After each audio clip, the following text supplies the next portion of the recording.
Hi, my name is Emily. For years, I thought my family's business was also my future. I grew up inside those offices, running through the corridors while my father signed deals and my uncles shook hands with partners. It felt like my destiny was written there, between the polished oak tables and the thick glass windows overlooking the city. But when it was time for me to step in, to finally contribute, they slammed the door in my face. They told me I had no talent, no vision, that I was only good for small talk at family dinners. I still remember the sting of those words.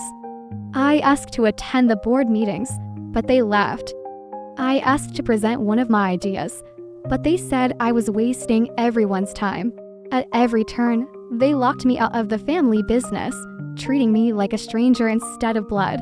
And I believed them. For a while, I sat outside those meetings, staring at the frosted glass, catching only fragments of their conversations, and wondering if they were right.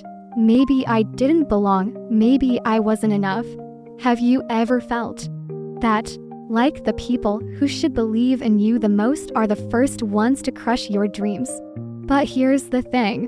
What they didn't know was that I refused to stop dreaming. I scribbled my ideas on napkins in cafes, on the back of receipts, even on the margins of newspapers. I carried them like secret treasures, knowing one day, somehow, they might matter. What happened next? It wasn't just unexpected, it changed everything. Because while my family mocked me, someone else was listening. And those people had the power to shake the ground beneath the very empire my relatives thought I could never touch. Have you ever been underestimated to the point where it fueled your fire instead of putting it out? Would you forgive the people who locked you out? Or would you rise so high they could never ignore you again? Because that is exactly what I did. The city where I grew up was a place of contrasts. Towering glass buildings reflected the sunlight during the day, while at night, the streets buzzed with neon signs and the hum of late-night traffic. My family's company headquarters sat in the very heart of it all, like a monument carved out of ambition and pride. To outsiders, it was a symbol of success, stability, and legacy. But for me, every polished tile and every golden logo embossed on the walls carried a different weight, reminder of where I was not allowed to stand. The lobby alone was a spectacle. Marble floors gleamed under the soft glow of chandeliers. The air smelled faintly of leather, coffee, and expensive perfume. Visitors walked in with briefcases, their shoes clicking sharply against the floor, their eyes filled with wonder at the empire my family had built. But whenever I walked in, I felt the stares. The receptionist's polite smile was thinner, the assistants exchanged glances, and even the security guards seemed to wonder what I was doing there. I wasn't Emily, daughter of the family. I was Emily, the outsider who kept showing up where she didn't belong. I often stood outside the glass meeting room on the 15th floor. The walls were transparent enough that I could see them all. My father at the head of the table, my older brother leaning back confidently in his chair, my uncle scribbling notes. Everyone seemed to fit into their roles like pieces of a puzzle. And then there was me, standing outside with a folder of ideas pressed against my chest, waiting for the chance they never gave me. It wasn't just the office. Even at home, the atmosphere carried the same unspoken hierarchy. Family dinners felt like rehearsed performances where everyone praised the accomplishments of my brothers and cousins. Deals were toasted with glasses of red wine.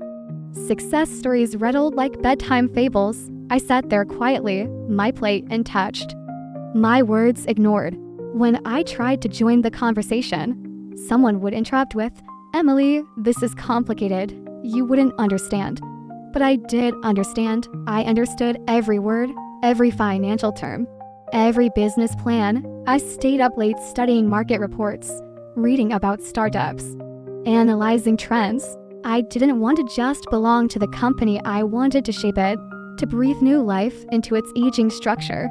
Yet the harder I tried, the clearer the divide became. Even small details reminded me of my place, The company elevator had a key card system. My father's card opened every floor. My brother's card too. Mine? It only worked for the lobby and the cafeteria. The office walls were lined with portraits of past leaders, stern men in tailored suits. No women. Not one. It was a legacy built on exclusion, and they wanted to keep it that way. Still, I didn't leave. I couldn't. Something inside me refused to surrender.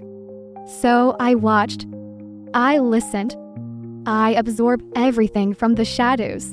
And every time they dismissed me, every time they rolled their eyes, every time they called me a dreamer, I wrote more. Notes filled my room. Sketches of business models, ideas for expansions, strategies for modernizing the company. My desk became a battlefield of sticky notes and pens, my mind the war room they never let me enter. Outside of the company's walls, the world was changing. Startups were booming, investors were hungry for innovation, and young entrepreneurs were rewriting the rules of business. I felt it like a pulse in the air, something alive and restless. My family, however, clung to the old ways. They sat comfortably in their offices, unaware of how vulnerable they really were, and I was caught between those two worlds, the stale boardrooms that refused me, and the vibrant energy of a future waiting to be seized.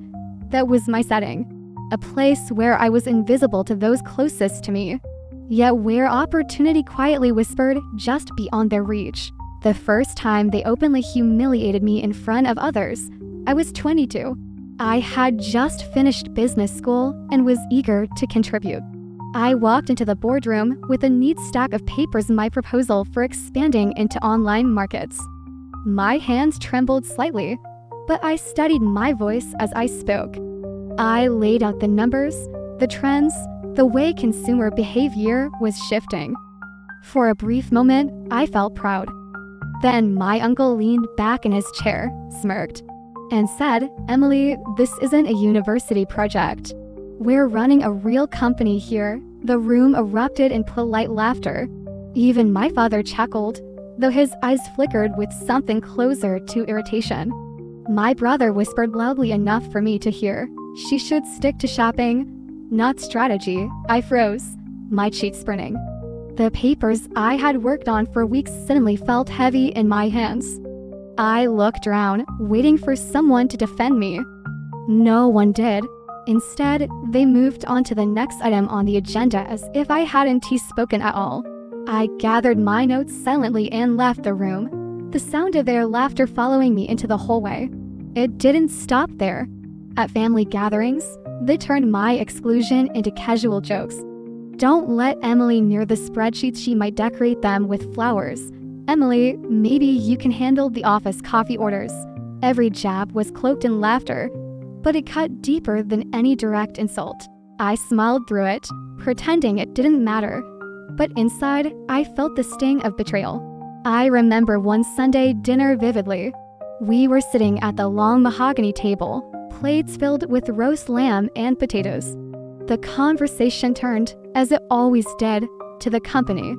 My cousin Mark had just closed a minor deal, and everyone toasted to his brilliance. I tried to join in, saying gently, "I actually think we could strengthen that deal by..." Before I could finish, my father raised his hand to silence me.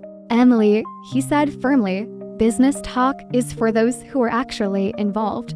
You don't need to concern yourself." The table fell quiet. My cousin smirked. My mother lowered her gaze, refusing to meet my eyes. I swallowed hard, the food on my plate suddenly tasteless.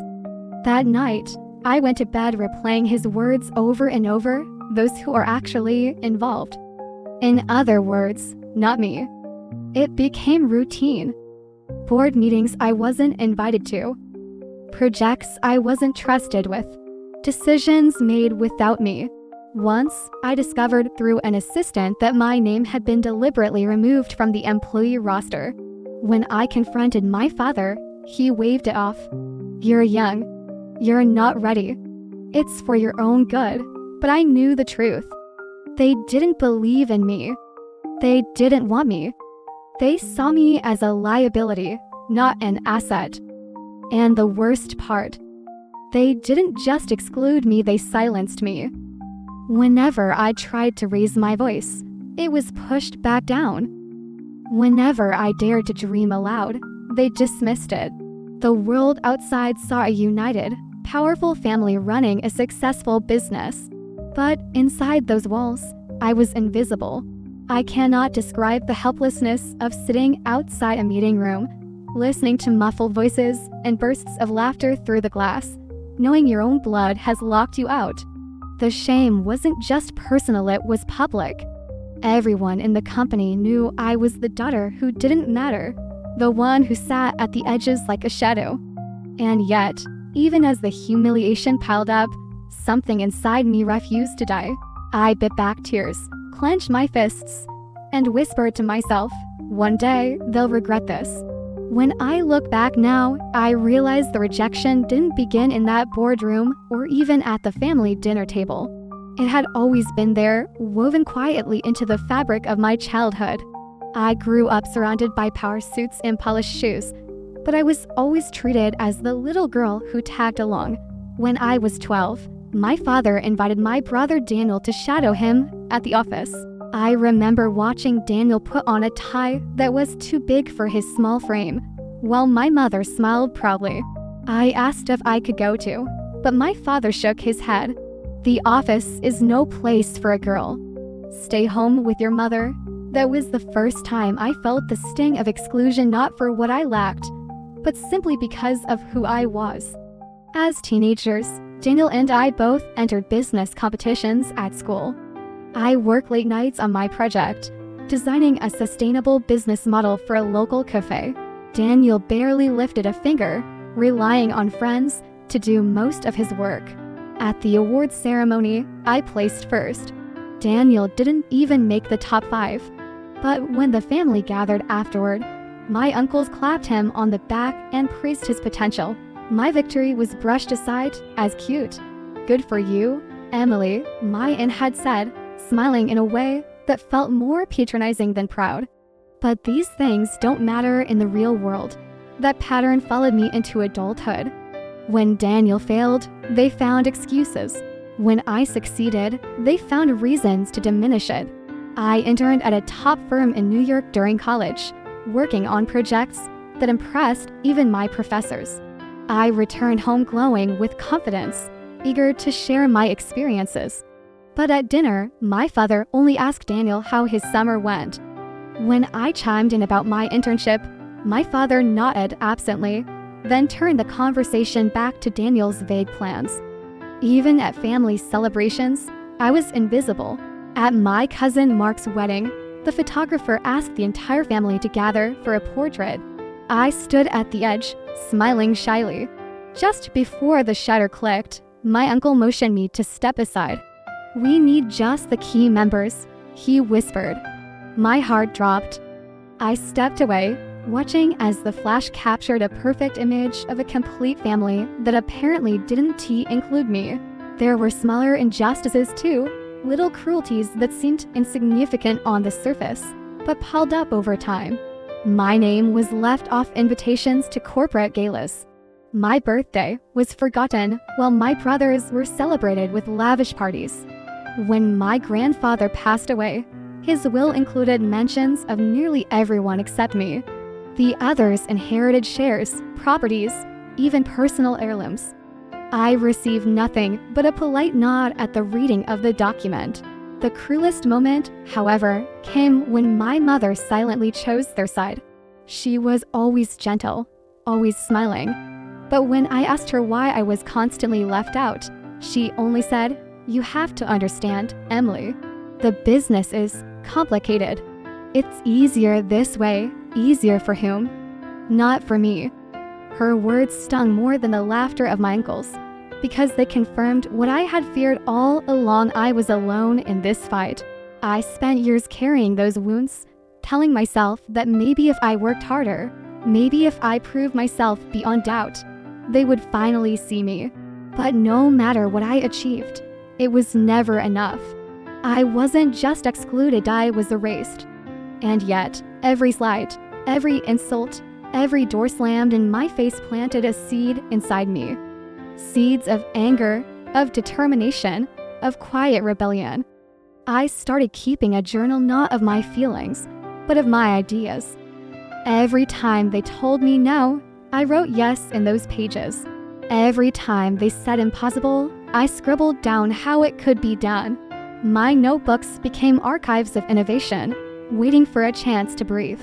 By the time I was 25, I had a full-fledged business plan of my own, one I had refined in secret, away from the mocking eyes of my relatives. I knew they would never let me present it, never give me a chance to lead. But that plan sat on my desk like a weapon waiting for its moment. The injustice wasn't just a series of isolated moments. It was a lifetime of being told I didn't belong.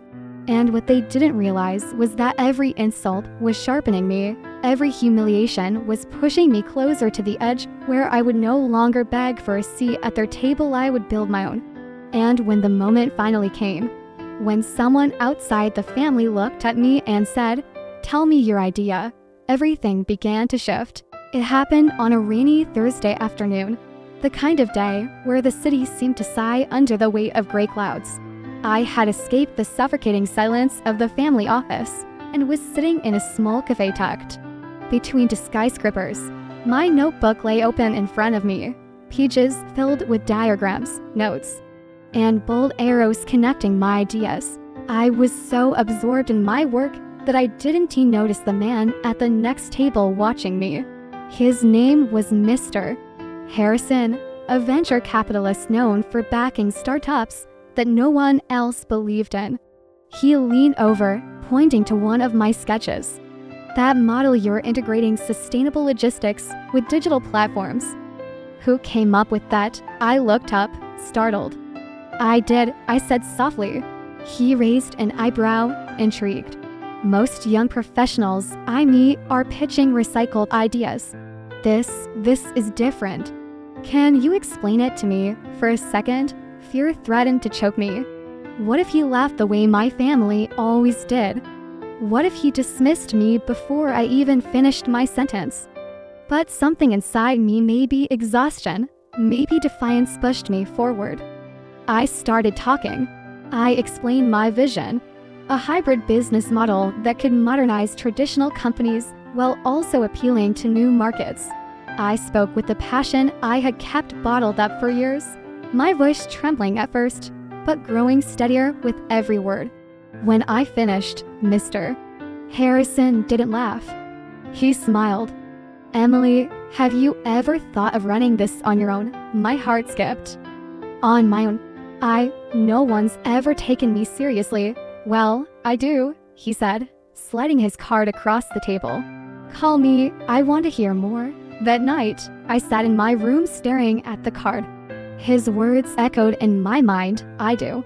The validation I had craved from my family for years had been given to me by a stranger in a cafe. For the first time, I realized I didn't need their approval to matter. The following weeks were a blur of meetings and late nights. Mr. Harrison introduced me to other investors, people who weren't blinded by my last name, but drawn to my vision. They listened, asked tough questions, and pushed me to refine my ideas. And with every conversation, my confidence grew. Then came the turning point I never expected. They wanted to fund me, not just with words, but with real capital, enough to launch my project independently, enough to build something outside the shadow of my family's empire. I remember sitting at the investor's long glass table, a pen in my hand, the contract in front of me. My chest tightened as I thought of all the times I was told I had no place in business. I thought of my father's stern voice, my brother's mocking laughter, my uncle's smirk. And then I signed my name. In that moment, I wasn't the rejected daughter anymore. I wasn't the outsider peeking through glass doors. I was her founder. I walked out of that building into the evening air, the city lights flickering like stars around me. For the first time in my life, the weight of invisibility lifted. I wasn't just dreaming anymore. I was doing.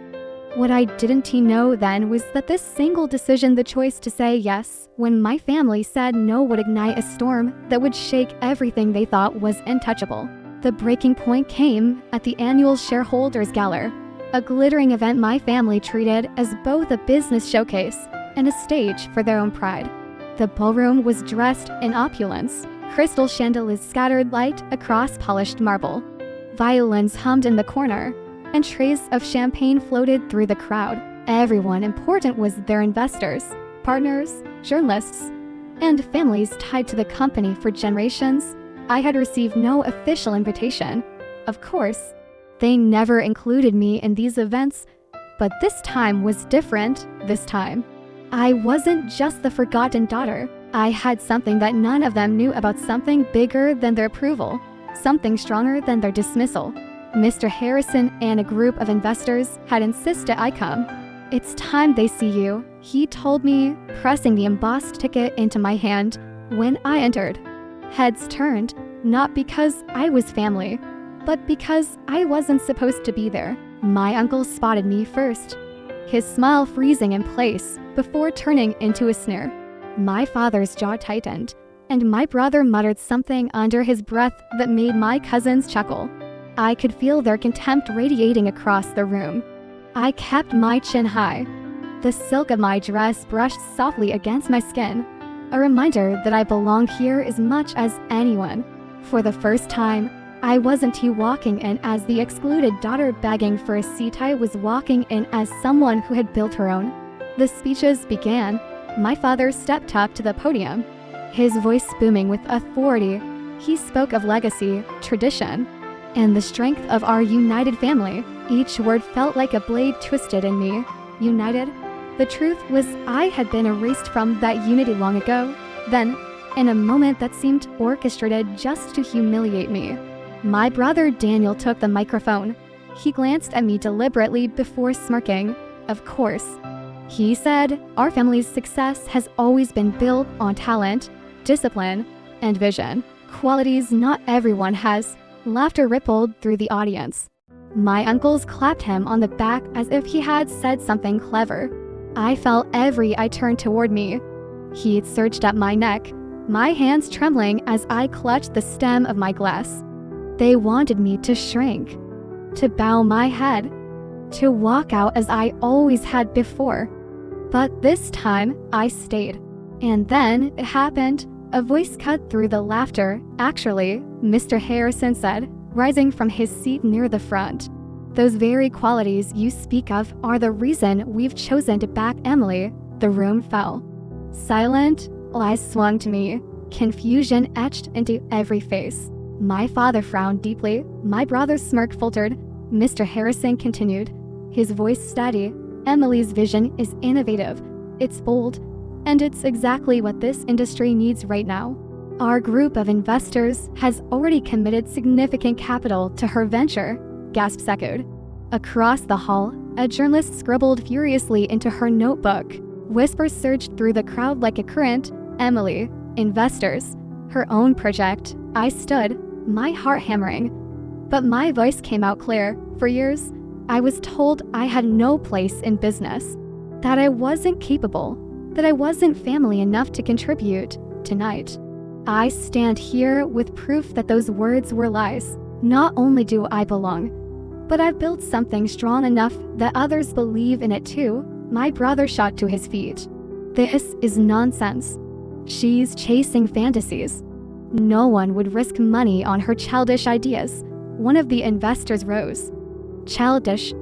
Then explain why we've already signed contracts. Her company is projected to grow faster in 2 years than yours has in the last 5. The silence that followed was crushing. My father's face drained of color. My uncles exchanged panicked glances. And I, Emily, the invisible daughter, was now the center of the room. Daniel stammered, searching for words. But none came. My father cleared his throat, trying to regain control. "This is outrageous, Emily. You don't understand what you've done." But I cut him off. My voice was firm, sharper than I had ever dared before. "No, Father, I understand perfectly. What I've done is proof that your refusal to see me your choice to lock me out has only made me stronger. You told me I wasn't capable. The investors here disagree, and so does the future. For a moment, no one moved. The air was heavy, electric, as though the entire room held its breath. And then, slowly, the applause began, at first tentative, then stronger. Journalists raised their cameras, flashes illuminating the stunned faces of my family. In that instant, the power shifted. The humiliation they had so carefully crafted for me dissolved into their own. The empire they thought untouchable trembled, not from an outside threat, but from the daughter they had thrown away. And I knew this was only the beginning. The room had shifted, and everyone could feel it. The chandeliers still sparkled overhead. The violin still played faintly in the corner. But the mood was unrecognizable. My family, those who had mocked me, silenced me, erased me, were no longer the center of attention. All eyes were on me. Daniel tried again to salvage his pride. He leaned forward, his voice strained but loud. This is temporary. Investors get excited about shiny new things, but they always come back to stability, to tradition. Emily's little project will fade. Before I could respond, one of the investors chuckled. Fade? Hardly. We've already secured partnerships that rival your entire distribution chain. Well, you've been recycling old models. Emily's been preparing to outpace you. Gasps filled the air once again. Daniel's face reddened, his fists clenching at his sides. My father raised a trembling hand, demanding silence. Enough of this. Emily, you don't understand the consequences. This company is our bloodline. You can't betray us like this. I stepped forward, for once. I didn't feel small under his gaze. I didn't feel like the daughter desperate for approval. I felt steady, grounded. No, father, the betrayal wasn't mine. It was yours. You locked me out, dismissed me, laughed at me. You thought your bloodline was strong because of tradition. But you forgot something important. Innovation doesn't come from locking doors. It comes from opening them. The room erupted in murmurs. Some guests nodded, others whispered, but everyone watched as my father's authority cracked in front of them. My uncles shifted uncomfortably, staring at the floor. My mother, sitting quietly at the end of the table, pressed her lips together, eyes glistening as if she wanted to speak but couldn't. I turned back to the investors, to the crowd, to the journalists. For years, I begged for a place at their table. Tonight, I no longer need it. I've built my own, and anyone who wants to be part of the future is welcome at mine.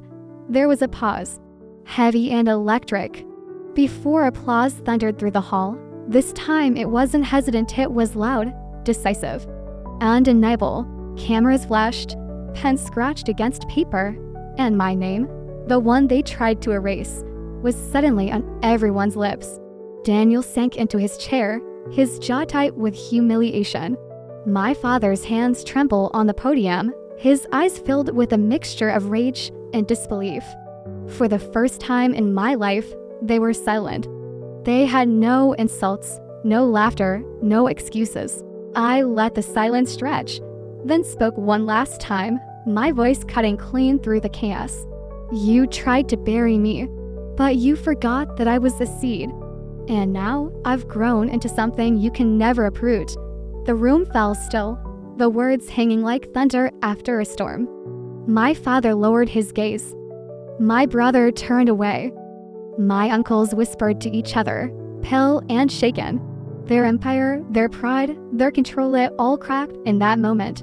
And I walked away, not with bitterness, not with tears, but with the quiet strength of someone who had finally turned every wound into a weapon, every rejection into resilience.